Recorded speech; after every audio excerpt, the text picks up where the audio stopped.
নমস্কাৰ ভক্তিবচন অনুষ্ঠানলৈ আপোনাক স্বাগতম জনাইছো খ্ৰীষ্টীয় বিশ্বাসী লোকসকলৰ বাবে বিশেষভাৱে প্ৰস্তুত কৰা এই ভক্তিবচন অনুষ্ঠানটো হৈছে বাইবেল অধ্যয়নৰ ধাৰাবাহিক অসমীয়া অনুষ্ঠান এই অনুষ্ঠানটো নিয়মিতভাৱে শুনি থাকিলে আমাৰ দৰ্শকসকলে গোটেইখন বাইবেল চোৱাৰ আৰু বুজি পোৱাৰ এটা সুযোগ পাব প্ৰতিজন খ্ৰীষ্টীয় বিশ্বাসীৰ বাবে এইটো এটা উপযোগী অনুষ্ঠান হ'ব বুলি আমি আশা ৰাখিছো প্ৰিয় দৰ্শক যোৱা অনুষ্ঠানত আমি বাইবেলৰ পুৰণি নিয়ম খণ্ডৰ লেবিয়া পুস্তক নামৰ পুস্তকখনৰ 6 নম্বৰ অধ্যায়টো চাইছিলো আজি এই লেবিয়া পুস্তকৰ 7 নম্বৰ অধ্যায়টোৰ পৰা আলোচনা কৰা হ'ব লেবিয়া পুস্তকত 5টা বিশেষ ধৰণৰ বলি তথা নৈবেদ্যৰ বিষয়ে বিধি-বিধান দিয়া হৈছিল প্ৰথমটো অধ্যায়ত হোমবলিৰ কথা দ্বিতীয়টো অধ্যায়ত ভক্ষণ নৈবেদ্যৰ কথা তৃতীয় অধ্যায়ত মংগলাৰ্থক বলিৰ কথা চতুৰ্থ অধ্যায়ত পোৱা যায় পাপাৰ্থক বলি পাপাৰ্থক বলিৰ পাছতেই আছে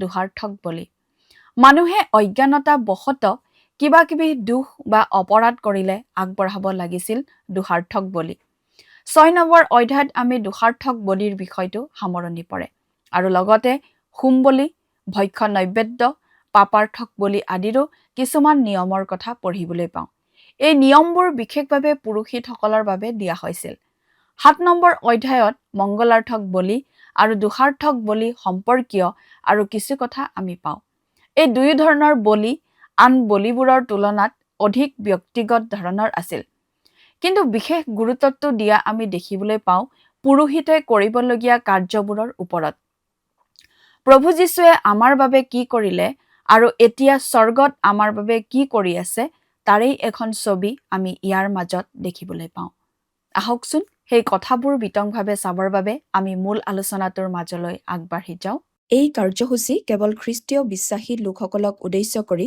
প্ৰস্তুত কৰা হৈছে আৰু পবিত্ৰ বাইবেলৰ শিক্ষাৰ ওপৰত আধাৰিত কৰি বিশ্বাস সুদৃঢ় কৰা তথা আধ্যাত্মিক বৃদ্ধিক উৎসাহিত কৰাৰ বাবে প্ৰস্তুত কৰা হৈছে অন্য কোনো ধৰ্ম বিশ্বাস বা মতাদৰ্শক সমালোচনা বিৰোধিতা বা অৱমাননা কৰাটো আমাৰ উদ্দেশ্য নহয় আমি সকলো ধৰ্ম আৰু সম্প্ৰদায়ক গভীৰ শ্ৰদ্ধা কৰোঁ আৰু এই কাৰ্যসূচীৰ কোনো কথাই কাৰো ভাৱ আবেগ বিশ্বাস বা অনুভূতিক আঘাত অপমান বা অসন্মান কৰাৰ উদ্দেশ্যে কৰা হোৱা নাই প্ৰিয় শ্ৰোতা আপুনি যদি আমাৰ এই ভক্তিবচন অনুষ্ঠান নিয়মিতভাৱে শুনি আছে তেনেহলে আপুনি নিশ্চয় জানে যে আমি আজি কিছুদিনৰ পৰা বাইবেলৰ পুৰণি নিয়ম খণ্ডৰ লেবিয়া পুস্তক নামৰ পুস্তকখন অধ্যয়ন কৰি আছো নহয়নে বাৰু আপুনি বাৰু আমাৰ যোৱা অনুষ্ঠানটো শুনিছিলনে যোৱা অনুষ্ঠানত আমি এই লেবিয়া পুস্তকৰ 6 নম্বৰ অধ্যায়ৰ অধ্যয়ন কৰিছিলোঁ গতিকে আজি আমি 7 নম্বৰ অধ্যায়ৰ অধ্যয়ন কৰিব খুজিছোঁ এতিয়া আমি বিশেষভাৱে পাম দুহাৰ্থক বলি আৰু মংগলাৰ্থক বলিৰ নিয়মৰ কথা আমি ইতিমধ্যে পাই আছিলোঁ পুৰোহিতসকলৰ প্ৰতি দিয়া বিশেষ নিৰ্দেশ কিছুমানৰ কথা এই বিশেষ বলি দুটাৰ বিষয়েও পুৰোহিতক কিছুমান নীতি নিৰ্দেশনা দিয়া আমি ইয়াত পাম আমি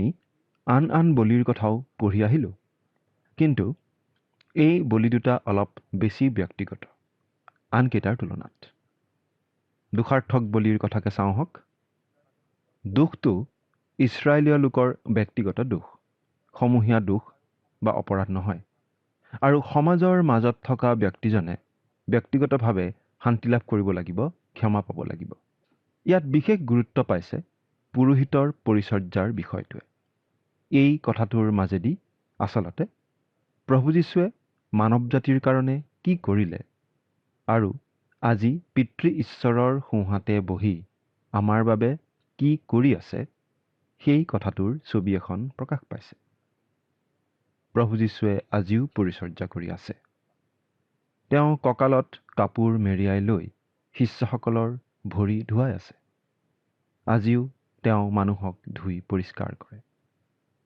বাইবেলত এনেদৰে লিখা আছে কিন্তু আমি নিজ নিজ পাপবোৰ স্বীকাৰ কৰিলে বিশ্বাসী আৰু ধাৰ্মিক যি তেওঁ আমাৰ পাপবোৰ ক্ষমা কৰে আৰু সকলো অধৰ্মৰ পৰা আমাক সূচী কৰে যোহনৰ প্ৰথম পত্ৰ প্ৰথম অধ্যায় 9 নম্বৰ পদ এতিয়া আমি বাইবেলৰ পৰা পাঠ কৰি দিব খুজিছোঁ লেবিয়া পুস্তকৰ পৰা।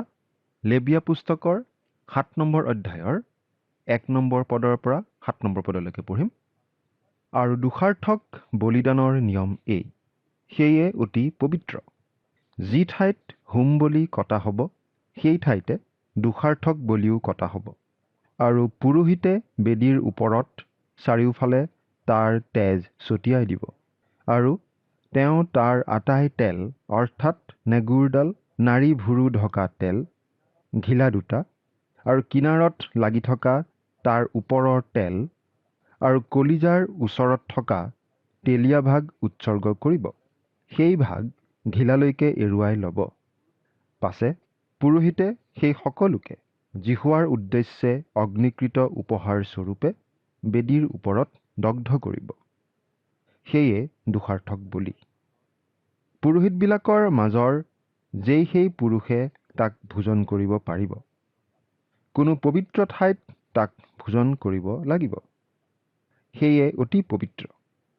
পাপাৰ্থক বলি যেনে, দোষাৰ্থক বলিও তেনে, আৰু দুয়োৰো নিয়ম একে। যি পুৰোহিতে তাৰ দ্বাৰাই প্ৰায়চিত্ত কৰিব, সেয়ে তেওঁৰ হ'ব। ইয়াত দোষাৰ্থক বলিৰ ক্ষেত্ৰত পালন কৰিবলগীয়া নিয়মৰ কথা দিয়া হৈছে, আৰু এই নিয়ম পাপাৰ্থক বলিৰ ক্ষেত্ৰত পালন কৰিবলগীয়া নিয়মৰ সৈতে একেধৰণৰ। যদিও এই বলি আগবঢ়োৱা হয় কোনো পাপ কৰ্মৰ প্ৰায়চিত্তৰ কাৰণে, কিন্তু বলি আগবঢ়োৱা ব্যক্তিজনক এই কথাটো সোঁৱৰাই দিয়া হৈছে যে বলিটো কিন্তু পবিত্ৰ। খ্ৰীষ্টই আমাৰ বলি। খ্ৰীষ্টৰ বিষয়ে আমি বহু কথাই ক'ব পাৰোঁ এই প্ৰসংগত। আমাৰ বলি হিচাপে খ্ৰীষ্টৰ মূল্য আৰু গুৰুত্বৰ কথা আমি কৈ শেষ কৰিব নোৱাৰোঁ। যেতিয়া আমি আমাৰ পাপ প্ৰকৃতি দেখা পাওঁ, অতি ঘিনলগীয়া ভয়াৱহ পাপ কামবোৰ আমি চাওঁ, তেতিয়া আমি ভালদৰে দেখা পাওঁ খ্ৰীষ্টৰ মহানতা, আশ্চৰ্য আৰু পবিত্ৰতা। প্ৰিয় শ্ৰোতা, আমি যে অতি জঘন্য পাপী, ভয়ংকৰ পাপী, সেই কথাটো ভালদৰে বুজি পালেহে প্ৰভু যীশু যে আমাৰ পৰিত্ৰাতা, তেওঁৰ সেই পৰিত্ৰাণৰ মূল্য আমি ভালদৰে বুজি পাওঁ। তেতিয়াহে আমি বুজি পাওঁ পৰিত্ৰাতা হিচাপে তেওঁ আমাৰ বাবে কিমান প্ৰয়োজনীয়। প্ৰিয় শ্ৰোতা, আনে আমাক ঘিনলগীয়া পাপী বুলি ক'লে আমাৰ ভাল নালাগে। কোনেও নিজকে পাপী বুলি সহজে মানি ল'ব নোখোজে। কিন্তু এই কথা আমি কোৱা নাই। ঈশ্বৰৰ বাক্যত এই কথা কোৱা হৈছে যে আমি সকলো, প্ৰতিজন মানুহেই পাপী, স্বভাৱতে পাপী। তেজৰ কথাটো ইয়াত উল্লেখ কৰা হৈছে। কিন্তু পাপাৰ্থক বলিৰ ক্ষেত্ৰত যিমান গুৰুত্ব দি তেজৰ কথা কোৱা হৈছিল, দোষাৰ্থক বলিৰ ক্ষেত্ৰত সিমান গুৰুত্ব দি কোৱা হোৱা নাই।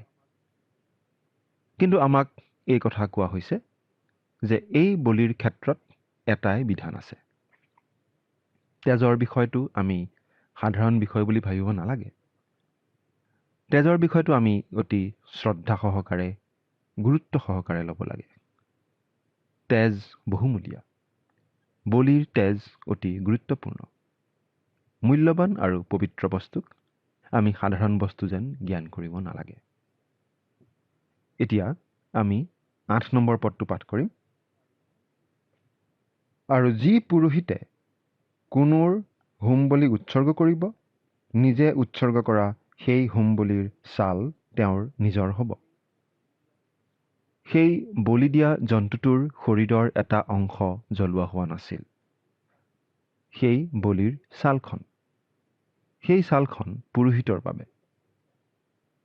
এই কথাটোৱে বুজায় প্ৰভু যীশুৰ ধাৰ্মিকতাৰে ঢকা হোৱা কথা। অৰ্থাৎ প্ৰভু যীশুৰ ধাৰ্মিকতা আমি পিন্ধাৰ কথা। প্ৰভু যীশুৰ ওচৰত পিতৃ ঈশ্বৰ সন্তুষ্ট।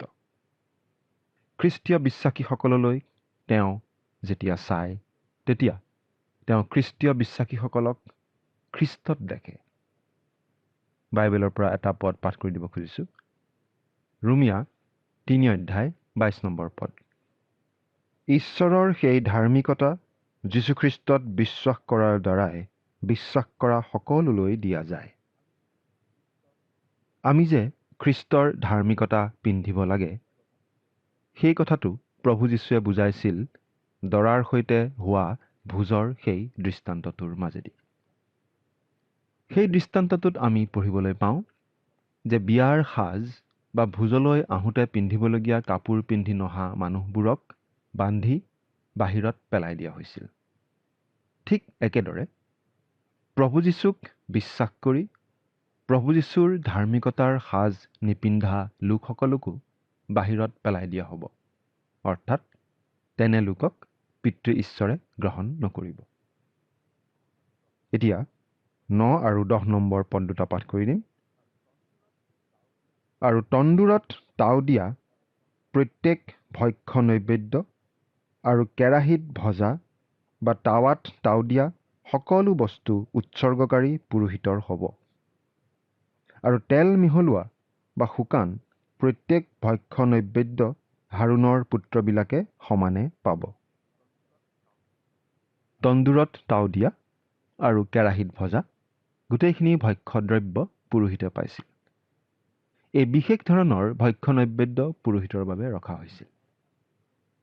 11 আৰু 12 নম্বৰ পদ। আৰু জিহুৱাৰ উদ্দেশ্যে উৎসৰ্গ কৰা মংগলাৰ্থক বলিৰ নিয়ম এই। কোনোৱে যদি অনুগ্ৰহ মনা বলি উৎসৰ্গ কৰে তেন্তে তেওঁ অনুগ্ৰহ মানি দিয়া বলিৰে সৈতে তেলৰ মিহলোৱা খমিৰ নিদিয়া বিন্ধা থকা কেইটামান পিঠা, তেল ঢলা খমিৰ নিদিয়া কেইটামান পাতল চাকলীয়া পিঠা আৰু তেলত ভজা মিহি আটাগুৰিৰে কৰা তেল মিহলোৱা বিন্ধা থকা কেইটামান পিঠা উৎসৰ্গ কৰিব। ইয়াত এই কথাটো প্ৰকাশ পাই উঠিছে যে এই বলিটো স্বইচ্ছাই দিয়া বলি হ'ব লাগিব। এই বিশেষ বলি দিয়াৰ কাৰণটো আচলতে ধন্যবাদ দিয়া। আজি খ্ৰীষ্টীয় বিশ্বাসীসকলৰ বাবে এই কথাটোৰ এটা বিশেষ অৰ্থ আছে। এতেকে আহা, আমি তেওঁৰেই দ্বাৰাই সদায় ঈশ্বৰৰ উদ্দেশ্যে স্তৱৰূপ যজ্ঞ অৰ্থাৎ তেওঁৰ নাম স্বীকাৰকাৰী ওঠৰ ফল উৎসৰ্গ কৰোঁ হওক। ইব্ৰী 13 অধ্যায় 15 পদ। আমাৰ ওঠৰ ফল হৈছে প্ৰভু যীশুৰ নামত দিয়া ধন্যবাদ। আমি আজি ঈশ্বৰৰ প্ৰতি প্ৰশংসা আগবঢ়াব লাগে। সেই প্ৰশংসাই আচলতে আমি ঈশ্বৰৰ প্ৰতি আগবঢ়োৱা বলিস্বৰূপ হয়। আৰু আমি তেনেদৰে প্ৰশংসাৰূপ বলি আগবঢ়াবলৈ সাজু থাকিলেহে গীৰ্জালৈ ঈশ্বৰৰ উপাসনা কৰিবলৈ অহা উচিত। নহ'লে আমাৰ উপাসনা হ'ব অতি ফোঁপোলা। অনবৰতে আপত্তি কৰি থকা, সমালোচনা কৰি থকা খ্ৰীষ্টিয়ানে ঈশ্বৰক প্ৰকৃত অৰ্থত উপাসনা কৰিব নোৱাৰে। এইটো বিশেষভাৱে মনত ৰাখিবলগীয়া কথা। এতিয়া 13 আৰু 14 নম্বৰ পদ দুটা পাঠ কৰি দিম। আৰু অনুগ্ৰহ মানি দিয়া নিজ মংগলাৰ্থক বলিৰে সৈতে খমিৰ দিয়া বিন্ধা থকা কেইটামান পিঠাৰ উপহাৰো উৎসৰ্গ কৰিব। আৰু তেওঁ প্ৰত্যেক উপহাৰৰ পৰা এটা এটা পিঠা লৈ উত্তোলনীয় উপহাৰ স্বৰূপে জিহুৱাৰ উদ্দেশ্যে উৎসৰ্গ কৰিব। যি পুৰোহিতে মংগলাৰ্থক বলিৰ তেজ ছটিয়াব তেওঁৱেই তাক পাব। এটা কথা বিশেষভাৱে মন কৰকচোন। 11 আৰু 12 নম্বৰ পদত আমি পালোঁ পিঠাকেইটা খমিৰ নিদিয়া হ'ব লাগিব। আৰু এতিয়া ইয়াত পাইছোঁ যে মংগলাৰ্থক বলিৰ সৈতে দিয়া বিন্ধা থকা পিঠাকেইটা কিন্তু খমিৰ দিয়া পিঠা হ'ব লাগিব। এইটো বাৰু অলপ আচৰিত যেন নালাগেনে? এইটো বাৰু কিয় এনেদৰে কোৱা হৈছে?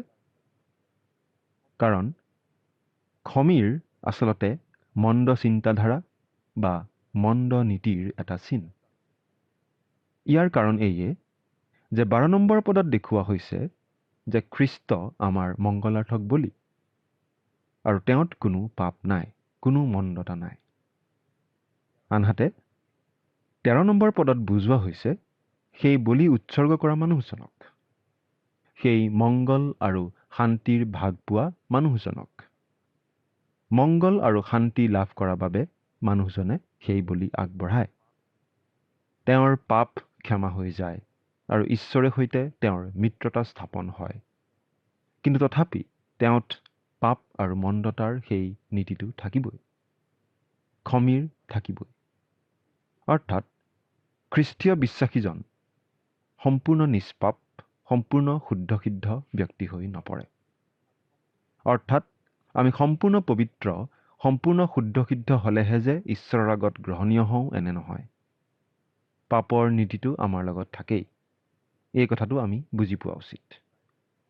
সেইবাবেই বাইবেলত কোৱা হৈছে, আমাৰ পাপ নাই বুলি যদি কওঁ, তেন্তে আমি নিজেই নিজকে ভুলাওঁ আৰু আমাৰ অন্তৰত সত্যতা নাই। 1 যোহন 1 অধ্যায় 8 নম্বৰ পদ। সেইবাবে খ্ৰীষ্টীয় বিশ্বাসীজনে নিজৰ পাপ স্বীকাৰ কৰি ক্ষমা বিচাৰিব লাগে আৰু প্ৰভু যীশুৰ তেজৰ দ্বাৰা শুচি হৈ পবিত্ৰ আত্মাৰ শক্তিৰে নতুন প্ৰকৃতিৰ বশ হৈ চলিব লাগে। ৰোমিয়া পত্ৰৰ 6 নম্বৰ অধ্যায়ৰ 14 নম্বৰ পদত এনেদৰে লিখা আছে, কিয়নো তোমালোকৰ ওপৰত পাপে প্ৰভুত্ব নকৰিব, কাৰণ তোমালোক বিধানৰ অধীন নোহোৱা, অনুগ্ৰহৰহে অধীন হৈছা। সেই খমিৰ দিয়া পিঠাৰ অগ্নিত আহুতি দি স্বৰ্গৰ পিনে আগবঢ়াই দিয়াৰ নিচিনা হয়। ঠিক একেদৰে আমাৰ হৃদয়ো ঈশ্বৰৰ আগত মুকলি কৰি দিব লাগে, যাতে তেওঁ আমাক আমাৰ হৃদয়ৰ পাপবোৰ দেখুৱাই দি আমাক অনন্ত জীৱনৰ পথত চলাব পাৰে। 15 পৰা 18 নম্বৰ পদ পাঠ কৰি দিছোঁ। অনুগ্ৰহ মানি দিয়া তাৰ মংগলাৰ্থক বলিৰ মাংস উপহাৰ দিয়া দিনাই ভোজন কৰিব লাগিব। তাৰ অলপো ৰাতিপুৱালৈ ৰাখিব নালাগিব। কিন্তু তেওঁ উৎসৰ্গ কৰা বলি যদি সংকল্প কৰা বা নিজৰ ইচ্ছামতে এনেই দিয়া উপহাৰ হয়, তেন্তে বলি উৎসৰ্গ কৰা দিনাই তাক ভোজন কৰিব লাগিব আৰু 5 দিনাও তাৰ অৱশিষ্ট ভাগ ভোজন কৰিব পাৰিব। কিন্তু তৃতীয় দিনা বলিৰ অৱশিষ্ট মাংস জুইত পুৰি ভস্ম কৰিব লাগিব। যদি তৃতীয় দিনাও তাৰ মংগলাৰ্থক বলিৰ অলপ মাংস ভোজন কৰে, তেন্তে সেই বলি গ্ৰহণ নহ'ব আৰু সেই বলি উৎসৰ্গকাৰীৰ পক্ষে গণিত নহ'ব, সেয়ে ঘিনলগীয়া হ'ব। আৰু যিজনে তাক ভোজন কৰিব, তেওঁ নিজ অপৰাধৰ ফল ভোগ কৰিব। মংগলাৰ্থক বলি লগে লগে খাই পেলাব লাগিছিল, পলম হ'ব নালাগিছিল। গতিকে আমিও আমাৰ বিবেকৰ শান্তিৰ কাৰণে আৰু পাপ প্ৰলোভনৰ ওপৰত ক্ষমতা পাবৰ কাৰণে খ্ৰীষ্টৰ অতি ওচৰত থাকিব লাগে। প্ৰিয় শ্ৰোতা, খ্ৰীষ্টৰ অতি ওচৰত থাকক। তেওঁ তেওঁৰ নিজৰ লোকবোৰক শান্তি দিয়ে। তেওঁৰে সৈতে সম্বন্ধ স্থাপন কৰি তেওঁৰ গৌৰৱময় সুন্দৰ সহভাগিতাত প্ৰৱেশ কৰা লোকসকলক শান্তি দিয়ে। আমি তেওঁলৈ চাব লাগে আৰু তেওঁতেই জিৰণি ল'ব লাগে। খ্ৰীষ্টই আমাৰ সকলো প্ৰয়োজনীয়তা দূৰ কৰে বুলি, তেওঁ অপূৰ্ব অতুলনীয় বুলি আপুনি যেতিয়া বুজি পাব, অনুভৱ কৰিব, তেতিয়া মানুহৰ জ্ঞানে ঢুকি নোপোৱা ঈশ্বৰৰ শান্তি আপোনাৰ হৃদয়লৈ আহিব। এই বলিসমূহৰ যোগেদি খ্ৰীষ্টৰ কি যে মনোমোহা ছবি আমাৰ আগত দাঙি ধৰা হৈছে। এতিয়া আমি 7 নম্বৰ অধ্যায়টোৰ বাকী থকা অংশৰ পৰা মাজে মাজে কিছুমান পদ চাই যাম হওক। প্ৰথমতে 19 আৰু 20 নম্বৰ পদ দুটা চাব খুজিছোঁ। আৰু যি মঙহ কোনো অশুচি বস্তুত লাগিব তাক খোৱা নহ'ব, তাক জুইত পুৰি ভস্ম কৰা হ'ব। আন মঙহ হ'লে প্ৰত্যেক শুচি মানুহে খাব পাৰিব। যিকোনোৱে অশুচি হৈ থাকি জিহুৱাৰ উদ্দেশ্যে উৎসৰ্গ কৰা মংগলাৰ্থক বলিৰ মাংস ভোজন কৰিব, সেই মানুহক নিজ লোকবিলাকৰ মাজৰ পৰা উচ্ছন্ন কৰা হ'ব। কোনো অশুচি লোকে সেই মংগলাৰ্থক বলি ভোজন কৰিলে সমাজৰ পৰা বাহিৰ হ'ব লগা হৈছিল। আৰু সেইটো আজিও খাটে। আজিও আমি যদি ঈশ্বৰৰ সহভাগিতাত প্ৰৱেশ কৰিব খোজোঁ, প্ৰথমতে আমি নিজৰ পাপ স্বীকাৰ কৰি ক্ষমা বিচাৰি শুচি হ'ব লাগিব। 22 আৰু 23 নম্বৰ পদ। পাছে জিহুৱাই মোচিক ক'লে, তুমি ইছৰাইলৰ সন্তানবিলাকক কোৱা, তোমালোকে গৰুৰ কি মেৰৰ কি ছাগলীৰ তেল নাখাবা। তাৰপিছত 26 আৰু 27 নম্বৰ পদ। আৰু বাস কৰা তোমালোকৰ কোনো ঠাইত পক্ষীৰে হওক বা পশুৰেই হওক, তোমালোকে একোৰো তেজ নাখাবা। যিকোনোৱে কোনো ৰকমৰ তেজ খাব, সেই মানুহক নিজ লোকবিলাকৰ মাজৰ পৰা উচ্ছন্ন কৰা হ'ব। ঈশ্বৰে যে তেজ খোৱাটো নিষেধ কৰি থৈছিল, সেই কথাটো আমি আগতে উল্লেখ কৰি আহিছোঁ। তেজৰ এটা বিশেষ গুৰুত্ব আছে। তেজতেই জীৱন আছে। ইয়াৰ দ্বাৰা আচলতে আমাক সেই কথা সোঁৱৰাই দিয়া হৈছে যে মানুহৰ প্ৰায়চিত্ত হৈছিল তেজৰ দ্বাৰা, আৰু সেই বলিৰ তেজৰ আধাৰতেই মানুহ ঈশ্বৰৰ আগত গ্ৰহণীয় হ'ব পাৰে।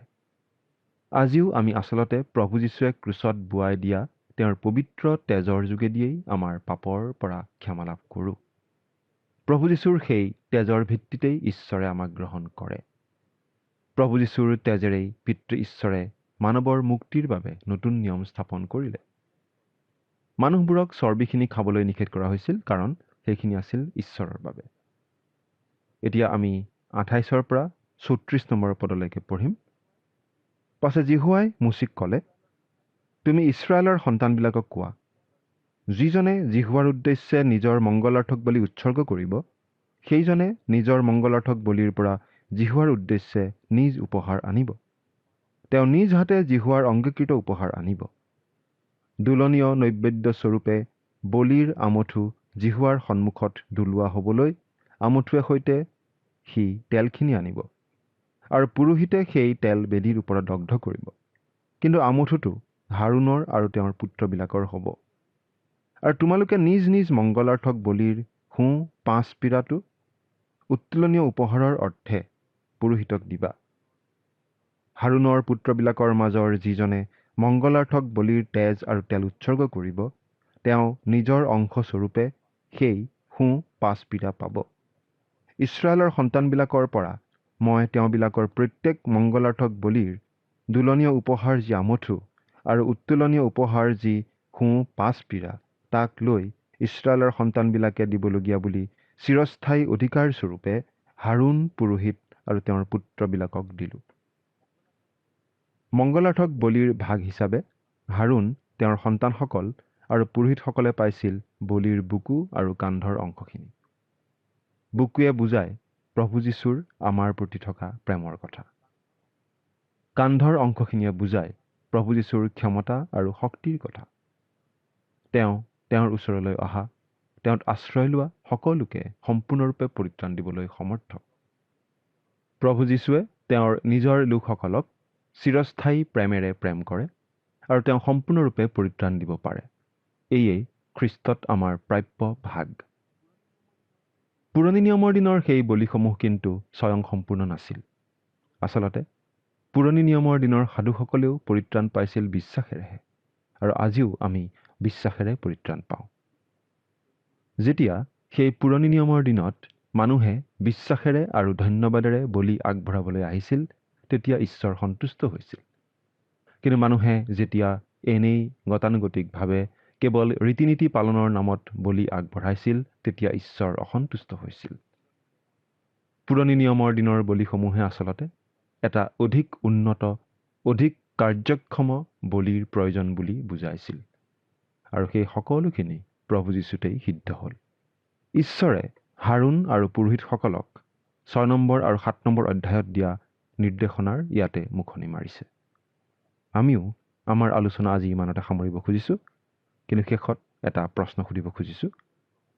আপুনি বাৰু প্ৰভু যীশুক আপোনাৰ সকলো পাপ বৈ নিয়া বলি হিচাপে গ্ৰহণ কৰিছেনে? তেওঁ যে আপোনাৰ মংগলাৰ্থক বলি, সেই কথাটো বাৰু চিন্তা কৰি চাইছেনে?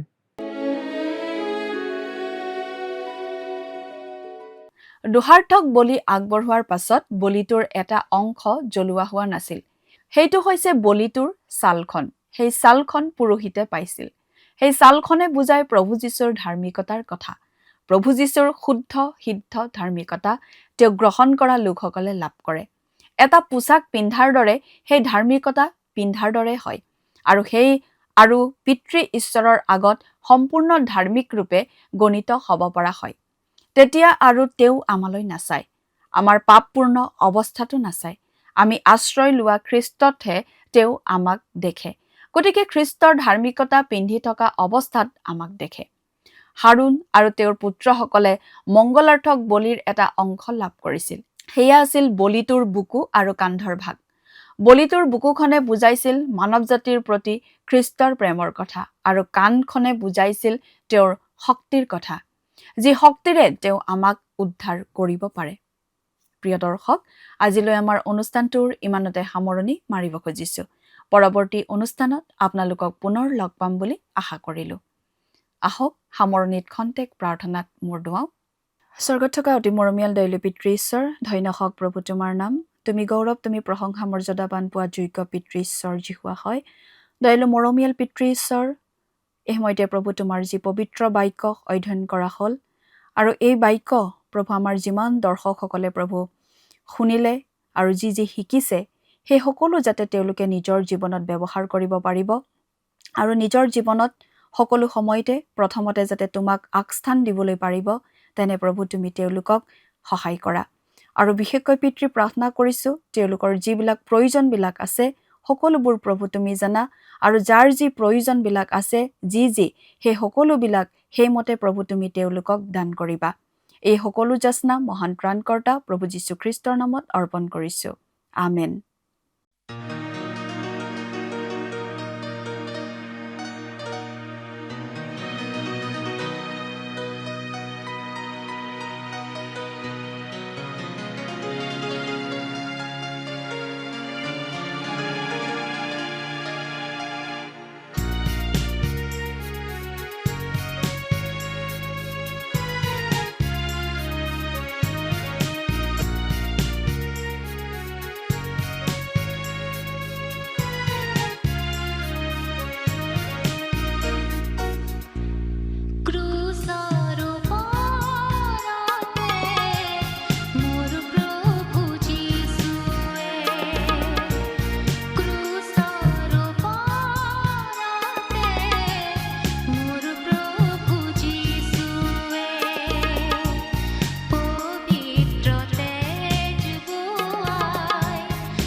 প্ৰশ্নটিৰ শুদ্ধ উত্তৰটো হৈছে অপশ্যন বি আমাৰ মহান মহাপুৰোহিত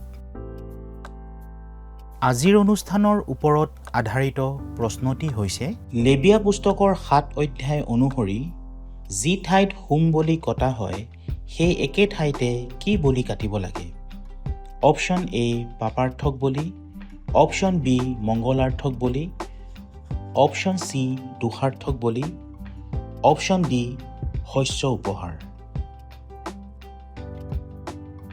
প্ৰিয় দৰ্শক আজিৰ প্ৰশ্নৰ সঠিক উত্তৰটো আজি সন্ধিয়া 6 বজাৰ আগেয়ে আপোনাৰ নাম আৰু ঠিকনাৰে সৈতে আমালৈ 7429840242 নম্বৰত SMS নাইবা WhatsAppৰ যোগে প্ৰেৰণ কৰক প্ৰিয় দৰ্শক আপুনি যদি আমাৰ এই অনুষ্ঠানৰ যোগেদি আশীৰ্বাদপ্ৰাপ্ত হৈছে আৰু আমাৰ লগত কথা পাতিবলৈ বিচাৰিছে বা আপোনাক প্ৰাৰ্থনাৰ সহায় পৰামৰ্শ লাগে তেন্তে আমালৈ 7429840242 এই নম্বৰত পোনপটীয়াকৈ ফোন কৰিব পাৰিব ধন্যবাদ